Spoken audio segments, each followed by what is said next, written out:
Fl-isem tal-Missier u tal-Iben u tal-Ispiritu Santu. Il-grazzja ta' Sidna Ġesu Kristu li mħabba tal-Alla l-Missier u l-għaqda fl-Ispiritu Santu tkun ma'kom il-koll. Min jiltaqa verament ma' Kristu isalva. Ek nisimgħu l-esperjenza ta' wieħed għama minn Ġeriko. Sema b'Ġesu, ret jaraħ, iltaqa miegħu u ġie salvat. Jalla din il-qoddisa s-servina bħala laqa li tatina sens ferriħi għal ħajja tagħna, anke bid-diffikultajiet li kull wieħed għandu. Imma min jafda fil-mulej ikollu s-salvazzjoni. Biex tiċċelebraw kif jixraq dawn il-misteri qaddisa, nitolbu maħfra.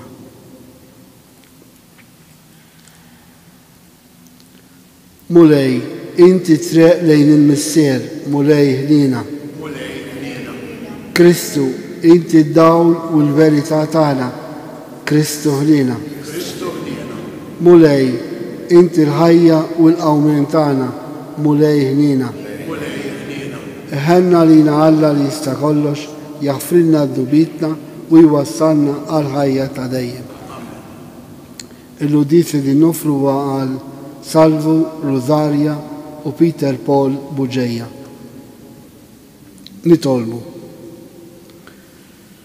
Nitolbuk mulej Alla tagħna, għatina li dejjem inġabru il-ferħ tar-rabta tagħna miegħek, għax ilena sħiħ u bla tmiem jinsab fil-li dejjem naqdu lilek, li minnek jiġina kull ġid u paċi. Bibnek Ġesu Kristu Sidna li u Alla u miegħek jgħix u jisalta fl-imkien mal-Ispiritu Santu għal dejjem ta' dejjem.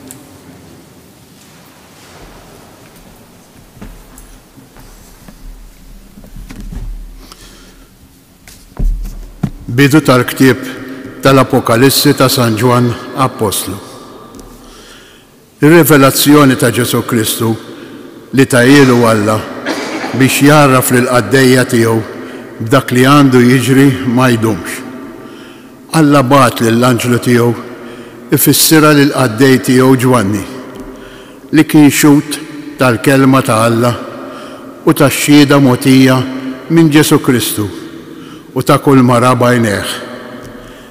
Ħini dak li jaqra u dawk li jisimgħu il-kliem ta' din il-profezija u jħarsu dak li hemm miktub għax iż-żmien qorob.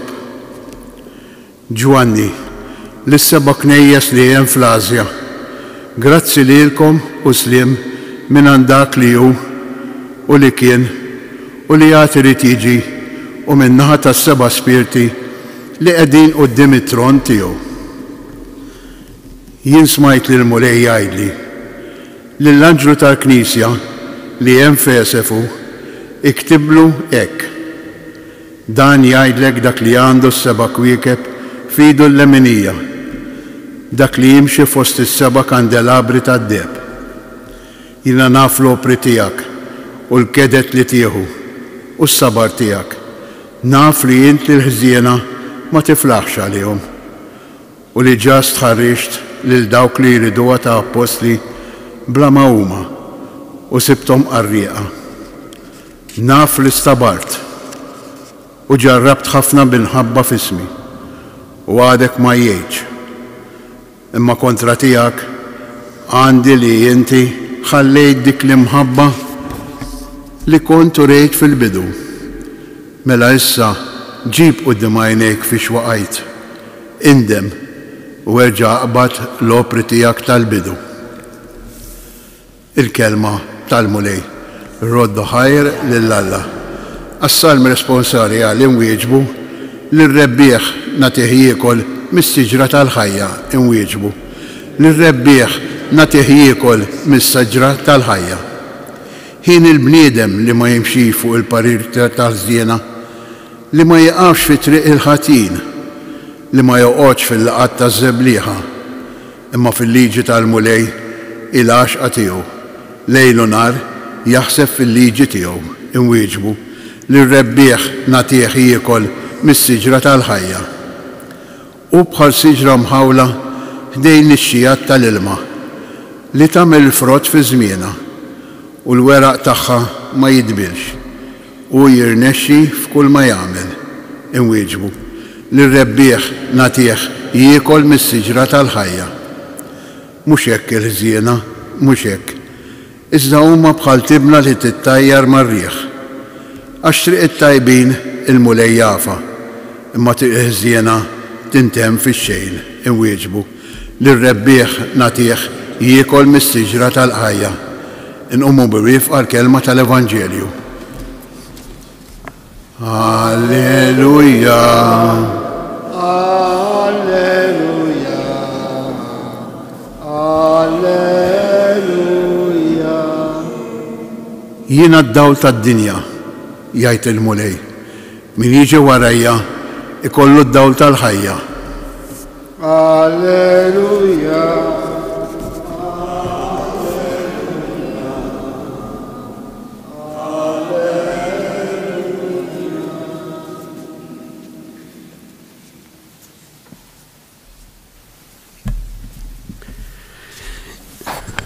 Il-mulej ma'kom.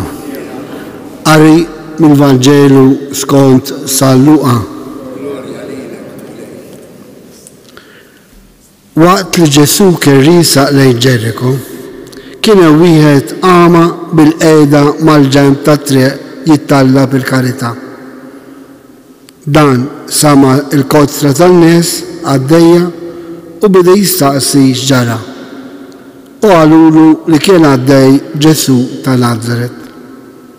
U qabad jgħid u jgħid, Ġesu bin David, ikollok ħnina minni. Dawk li kienu mixjin qudiemu bdew iċanfuh u jfiktuh. Imma hu aktar istokta jgħid, bin David, ikollok ħnina minni. Ġesu waqaf u ordna li resquhulu qudiemu. Meta rasaq, staqsih, xi trid li nagħmellek? Li nara mulej, wieġbu dak. U Ġesu qallu, ara, iva, il-fidi tiegħek salvatek. U minnu fih beda jara, u baqa' biex warajh jagħti glorja lill-Alla, u l-poplu kollu li radan beda jfaħħar lill-Alla. Il-kelma tal-mulej. Nixtieq li din l-esperjenza tal-lama ta' Ġeriko tkun l-esperjenza ta' kull wieħed u waħda minna. Għaliex l-istess sitwazzjoni. Xi ġrieda. Aħna ħafna drabi nħossuna fil-ġenb ta' triq li tfisser li forsi ma nħossuniex kuntenti b'dak li aħna, dak li għandna, kif ngħixu. X'ġara li dan l-ama sema li kien għaddej Ġesu. Allura la sema kien għaddej Ġesu kien diġà sema bih u bida jgħajjat. Ma bidix jgħajjat fejjaqni, bida jgħajjat ikollok ħnina minni l-ikbar talba li nistgħu nagħmlu għax tfisser mulej jien midneb għandi bżonn il-ħnina il-maħfra tiegħek. Imma x'ġara dan? Illi x'kien bida jgħajjat Ġesu ħenna lija, kien hemm dawk in-nies ta' madwar Ġesu biex ngħidu l-Knisja u bdiet issiktu, bdiet warbu biex ma tagħtix fastidju Ġesu. Imma Ġesu x'kien ra dan illi ta' madwaru qegħdin iwarbu lil dan l-ama, għallulhom ejdulu jiġi hawnhekk. U hekk għamlu. Xi tfisser din eżis? Illi aħna biex naslu għal Ġesu nistgħu nsibu ostakli, diffikultajiet minn nies illi suppost jenuna. Imma dawk l-istess nies li kienu ostaklu biex dan jiltaqa' ma' Ġesu ġara. Kienu strument biex irresquh lejn Ġesu. U din hija r-rol tal-Knisja bin-nuqqasijiet tagħha imma bil-missjoni kbira jitressaqna lejn il-mulej.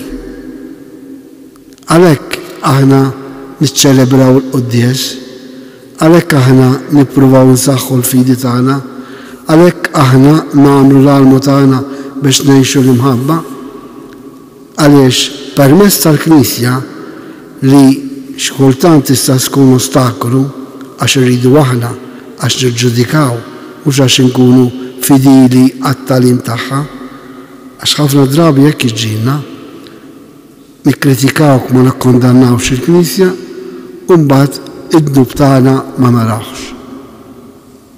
Ġesu lil dan imbagħad qallu xi tridni nagħmellek li nara u mhux jara fiżikament għax ir-rakkont tal-Vanġelu ta' Luqa ma jridx jgħidilna il-miraklu fiżiku, imma li dan iltaqa ma' Kristu u Kristu taħ id-dawl ta' virgoletta is-sens ta' ħajtu, taħ id-dinjità ta' persuna normali.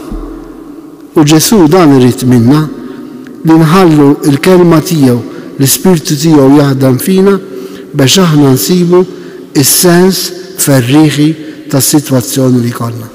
Din il-grazzja nitolbu lill-mulej permezz ta' Omna Marija ta' Pinu biex ngħixu għas-smieħ tal-kelma tagħna.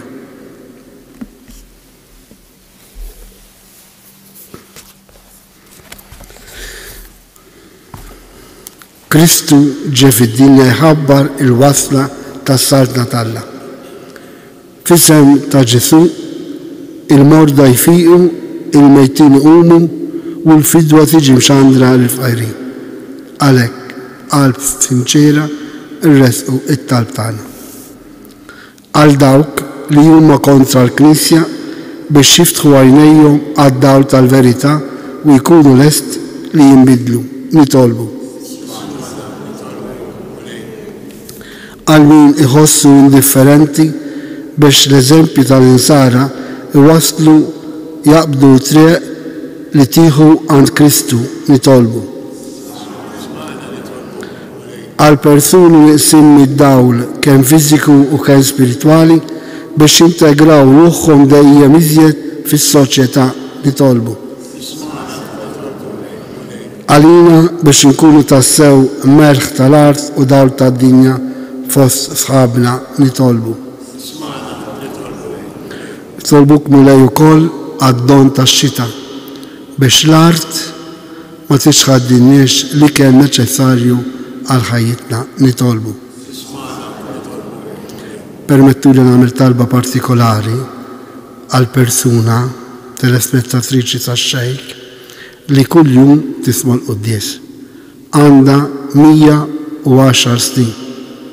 Nitolbu għalija biex issib dejjem is-sens ferriħi kif fil-fidi ekki biex tkompli titlob għal-morda u tkun qrib il-morda u fl-istess ħin nitolbu għal-morda kollha li qegħdin isegbuna nitolbu. Irresqu wkoll personalment it-talb tagħna.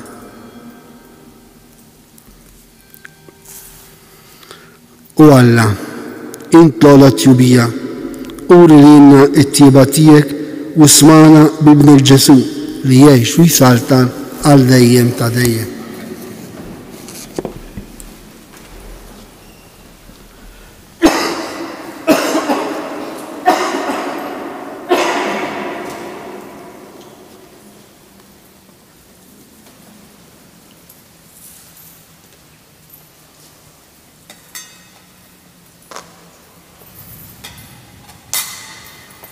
Imbirek int mulej Alla tal-ħolqien kollu, għax fit-tjubitek tajtna dan il-ħobs li qegħdin nofrulek, frott tal-art u xogħol il-bniedem li minnu jsir għalina il-ħobs tal-ħajja.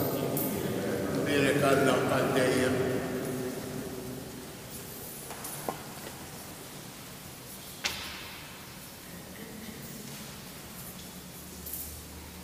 Bil-misteru ta' dal-din mawlim bi, jieħdu sehem fin-natura divina ta' Kristu kif jissieħeb magħna fin-natura tagħna il-bnedmin.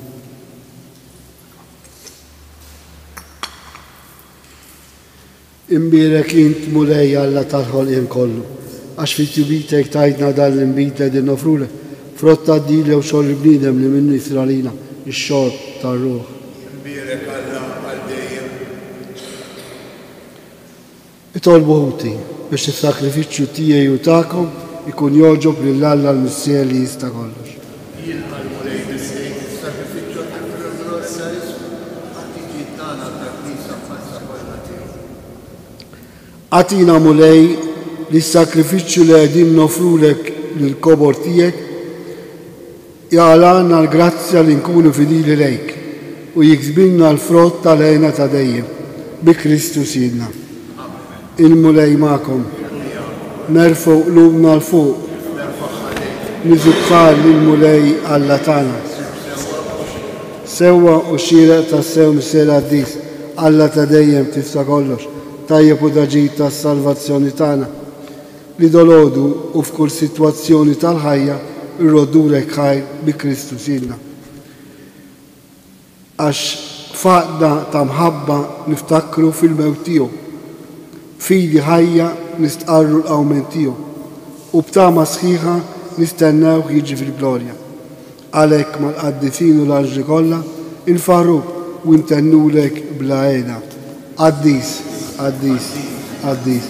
Mulej Alla tal-eżerċiti, smuovetu l-arti u bil-glorja tiegħek, osanna fil-oli tasmuwe, imbirek minn ġej fi semi mulej, osanna fil-oli tasmuwe. Għaddis tas-sewint mulej intilajn ta' kull disija. Għaddes għalhekk li tolbuk dal-offerti bil-barka tal-Ispirtu tiegħek biex isiru għalina il-ġisem u d-dam ta' Sidna Ġesu Kristu. Li meta kien se jingħata biex minn rajħ ibati, ħal ħobs, ratt il-ħaj, qasam tal-disċipli tiegħu u qal: ħudu u kulu il-kol minn dan, għax dan huwa ġismi li jingħata għalikom.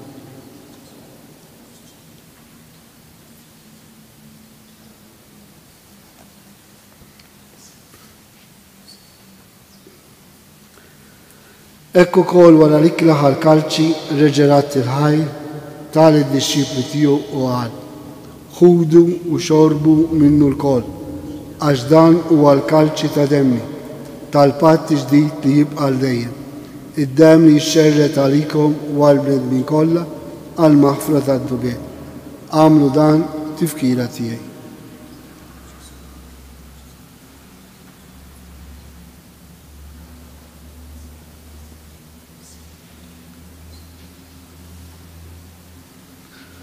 Danu il-misteru tal-fidi inħabru l-mettijek.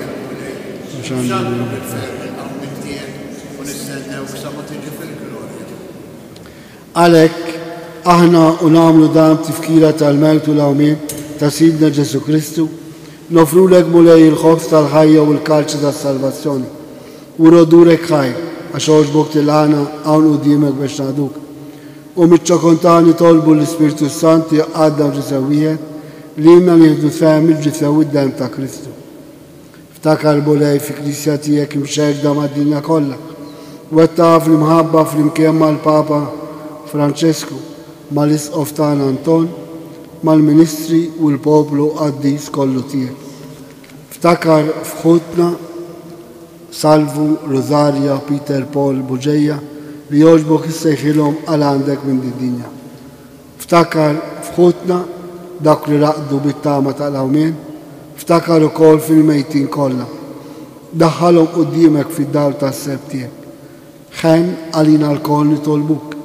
Għati lilna wkoll il-wirt tal-ħajja ta' dejjem, flimkien mal-Verġu Qazza u Malla Marija, San Giuseppe, l-Apostli, San Ġorġ Preka u l-qaddisin kollha li jgħixu fil-biberija tiegħek sa mill-bidu tad-dinja. Għamel li magħhom infarruk u nsebħuk Ġesu Kristu ibnek. Bi Kristu, ma' Kristu u fi Kristu jingħata lilek Alla Missier li tista' kollox, flimkien mal-Ispirtu Santu, kull ġeħu glorja għal dejjem ta' dejjem. Fidi li tolbu kif għallimna Ġesu. Missierna li jinti fisma wieħed, jitqaddes ismu, tiġi sarnate, يكون اللي تريدين كيف السماء يدفلك. خبزنا ده كل يوم أعطينا اللوم، أغفرنا ذنوبنا قال ما نغفر الأمهات يا ريح لا تدخلنا في الجحيم. أخلصنا نطلبك مولاي من كل دني، أعطينا في الطيبة وهناتيك الباچ بثمينا باش نكون هيرسة دايم من ذنوب ومهارسة من كل انكويت. احنا ونستناه ونتما ولينا والمجة الثرفة ترتانا جيسو كريستو. مولاي جيسو كريستو لآية الأبوستل تيك إن لكم إسلام نعطيكم إسلام تيك لا تخلص لين نبيتنا ازدهارس لين الفيد ذا كنيسة تيك أتي أسلام ولا أقدر ينترد فيها انت تعيش في السلطان al دايم تدايم. الباچي تا جيسو تكون دايم معكم. آتو سينيال تا باچي للجوشين. الجسم والدم تا كريستو دان الكالتشي اللي صار نتقربوا بيهم يكون يدفعونا على الحياة دايم. حرف تعالى ناخذ بيت الدنيا.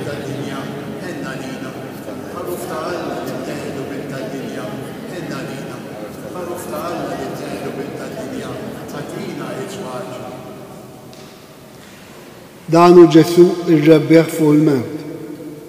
دانو الحرف تعالى اللي ناخذ بيت الدنيا. خيني نحن المستيدنا الكلات الخروف.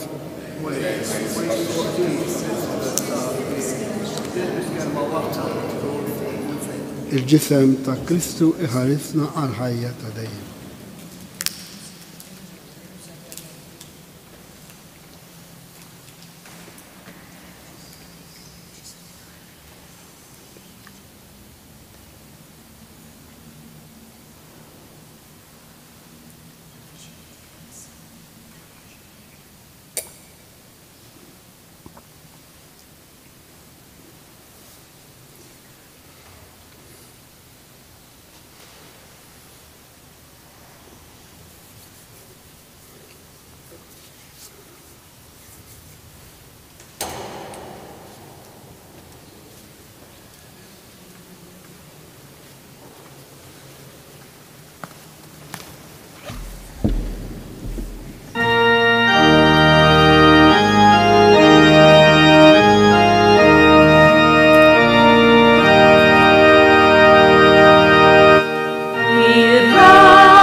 nfaħru il-mulej billi niftakru fħutna l-mejtin. Għatijom u mulej il-mistrieħ ta' dejjem. Jistriju fil-paċi. Nitolbu.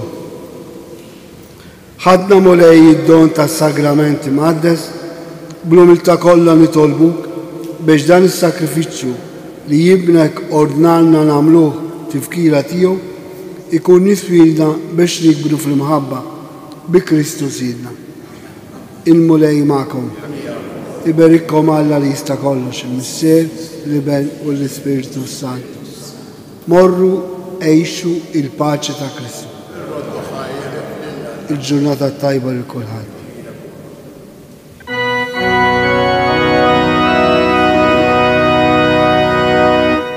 Madonna